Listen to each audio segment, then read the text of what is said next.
Jonathan Miller was a man the city knew well, though few truly understood him.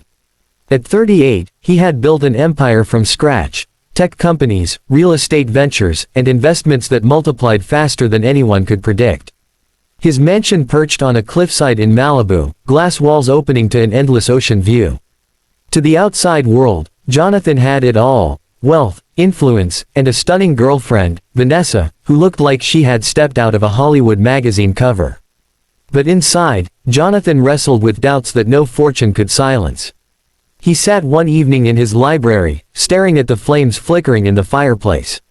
Vanessa's laughter echoed faintly from the poolside, where she lounged with friends sipping champagne. Jonathan swirled the brandy in his glass, his brow furrowed. "Does she really love me?" he thought. "Or does she love the cars, the vacations, the endless gifts?" These thoughts weren't new. They had haunted him for months.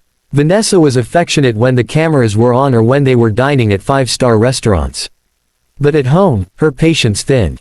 She was quick to criticize the chef, snap at the staff, and complain about Jonathan's long hours at work. Still, whenever Jonathan suggested a shopping trip or booked a weekend in Aspen, her smile returned instantly. That night, his oldest friend, Mark Carter, dropped by. Mark was everything Jonathan wasn't: easygoing, happily married, living a quiet life running a small law firm. Jonathan trusted him. "John," Mark said, settling into the leather chair across from him, "you've been distracted lately. What's on your mind?" Jonathan exhaled. "It's Vanessa. I don't know if she's here for me or for what I can provide." Mark studied him. "You've had doubts about women before. What makes this different?" "This feels more serious," Jonathan replied, his voice low. "If I'm wrong about her, I can't just walk away unscathed. I need to know the truth before I take the next step with her." Mark leaned forward. "And how do you plan to do that? You can't exactly ask her directly." A shadow of a smile tugged at Jonathan's lips. "No, but I can test her." Mark raised an eyebrow. "Test her? What are you thinking?" Jonathan's voice hardened with resolve. "I'll pretend I've been in an accident. I'll tell her I'm paralyzed, confined to a wheelchair, dependent on her. If she truly loves me, she'll stay. If not, well, I'll have my answer." Mark frowned. "That's dangerous, John. It's deception. What if she finds out?" "I'd rather risk her anger than risk my life with the wrong person," Jonathan said, almost to himself. 2 weeks later, Jonathan set his plan in motion. He disappeared for a weekend, telling Vanessa he was traveling for business. In reality, he stayed in a private clinic, arranging everything with his trusted physician. Bandages were wrapped around his legs, a wheelchair was delivered discreetly to his home, and the doctor was prepared to play along, confirming a diagnosis of permanent spinal injury. When Jonathan returned, Vanessa was waiting at the door in a silk robe, her face lit up with excitement. "Darling, you're back," she said, leaning in to kiss him. But her smile faltered when she saw the wheelchair. "John, what happened?" she gasped. With a carefully measured sigh, Jonathan explained, "There was an accident. My car skidded off the road. The doctors say I may never walk again."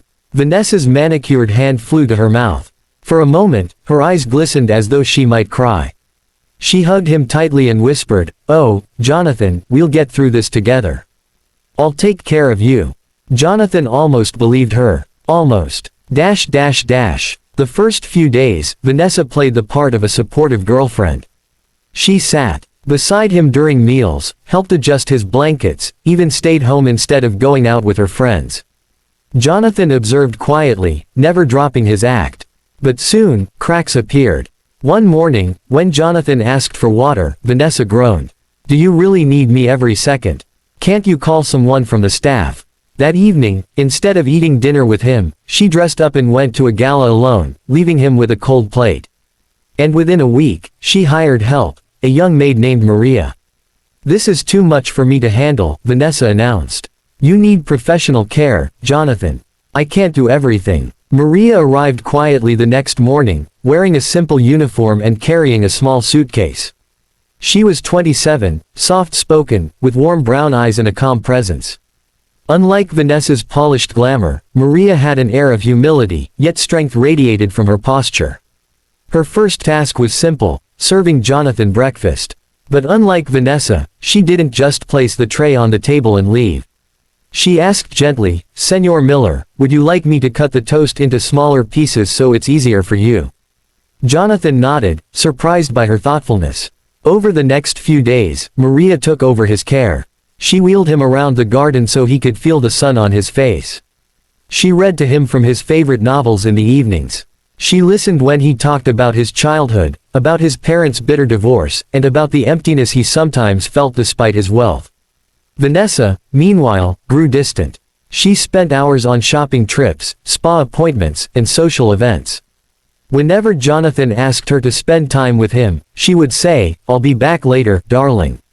Don't be so needy." One night, Jonathan overheard her on the phone in the hallway.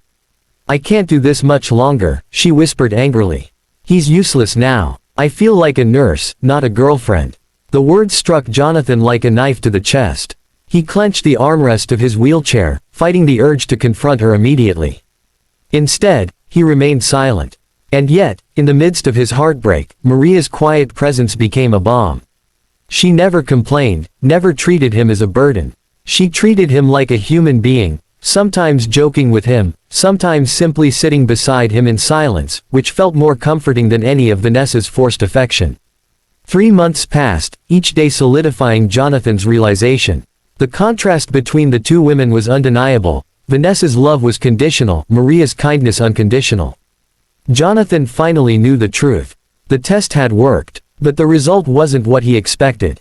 Instead of confirming Vanessa's love, it had revealed something deeper, something that made Jonathan question not only his relationship but his entire understanding of what love truly was. And so, with resolve, he decided it was time for the truth to come out. The morning sun streamed through the tall glass windows of Jonathan's mansion, filling the living room with golden light. Outside, waves crashed against the cliffside, but inside, the air was heavy with tension. Jonathan sat in his wheelchair in the center of the room, his hands folded neatly, his jaw set with determination. Today, the test would end. He had rehearsed this moment for days, wondering how Vanessa would react, wondering how Maria would take the truth. His heart pounded in his chest, but his expression was calm, almost unreadable. At exactly noon, Vanessa walked in, dressed in a fitted designer dress, heels clicking on the marble floor. She carried shopping bags in one hand and her phone in the other. Her eyes flicked briefly toward Jonathan before she tossed her bags onto the couch. "Jonathan, you won't believe the sale they had at Cartier. I got the most stunning bracelet," she said, her voice bubbling with excitement, as though his condition didn't exist. Jonathan didn't answer right away. Instead, he looked toward Maria, who stood quietly by the doorway, her hands clasped together. She had been helping him all morning, preparing tea, tidying the room, and offering reassuring glances. "Vanessa," Jonathan said finally, his tone steady, "please sit. There's something I need to tell you." She sighed, clearly impatient, but sat across from him, crossing her legs. "What is it, darling? You sound so serious." Jonathan leaned forward slightly. "I haven't been honest with you. The truth is, I'm not paralyzed." Vanessa blinked, her glossy lips parting in confusion. "What are you talking about?" With slow, deliberate movements, Jonathan placed his hands on the armrests of the wheelchair. He rose to his feet, his legs steady beneath him. Then, to remove any doubt, he walked across the marble floor and back again. Vanessa gasped, her face pale. You can walk. All this time?" "Yes," Jonathan said firmly. "I wanted to know if you truly loved me, or if you loved the lifestyle I gave you. So I pretended to be paralyzed. And what I discovered, was the truth I feared." Her expression shifted quickly, from shock, to anger, to outrage. "How dare you?" she spat. "Do you have any idea what you put me through? Making me waste months of my life playing nursemaid. That's cruel, Jonathan. I could have been living, traveling, enjoying my youth instead of babysitting you." Maria flinched at the harshness of Vanessa's words, but Jonathan stood tall, unmoved. "So, to you, caring for someone you claim to love is a waste of time."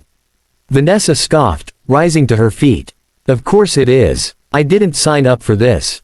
I'm not a caretaker, Jonathan. I'm a partner. If you had really been crippled for life, do you think I would have stayed? Be serious. I deserve better." Her words sliced through the air like glass shattering. The last remnants of doubt Jonathan carried vanished in that moment. He saw her clearly, not as a loving girlfriend, but as a woman who had been using him for wealth, comfort, and status. "Vanessa," he said quietly, though his voice carried an authority that filled the room, "you've given me the answer I needed. You don't love me. You never did. So please, pack your things and leave my house today." Vanessa's mouth fell open. "What? You're ending this? After everything I've done for you?"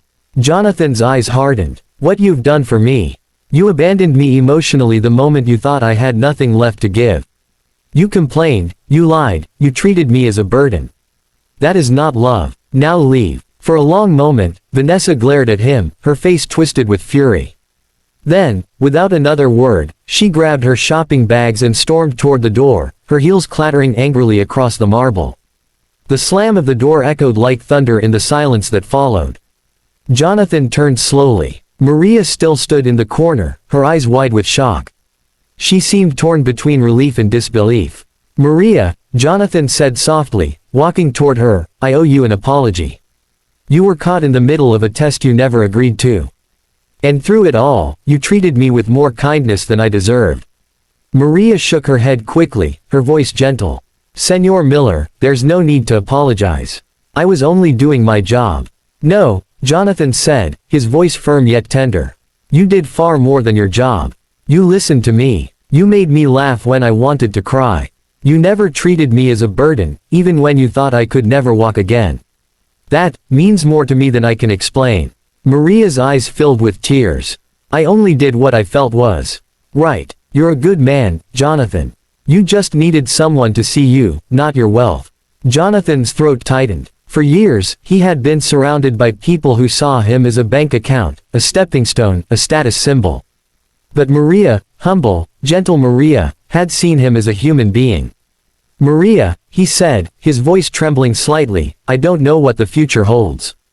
But I'd like to get to know you, not as my employee, but as someone I respect, admire, and, if you'll let me, someone I could learn to love." Maria's hand went to her chest, her cheeks flushed. She looked down shyly, then back up at him. "Jonathan, I would like that too." A silence fell between them, but it wasn't heavy like before. It was light, filled with possibility. Jonathan reached out, and Maria placed her hand gently in his. Months later, Jonathan and Maria walked side by side along the beach at sunset, their hands intertwined. The waves lapped at the shore, seagulls wheeled overhead, and Jonathan felt something he hadn't felt in years: peace. Vanessa was gone, just a bitter memory. But Maria was there, her smile brighter than the setting sun, her laughter carrying on the breeze. Jonathan no longer wondered if he was loved for his money. He knew, at last, what true love felt like. And it wasn't in diamonds, champagne, or luxury. It was in kindness, loyalty, and the gentle touch of a hand that asked for nothing in return. Moral of the story: money can attract people to your side, but only love, loyalty, and kindness will reveal who is truly meant to stay.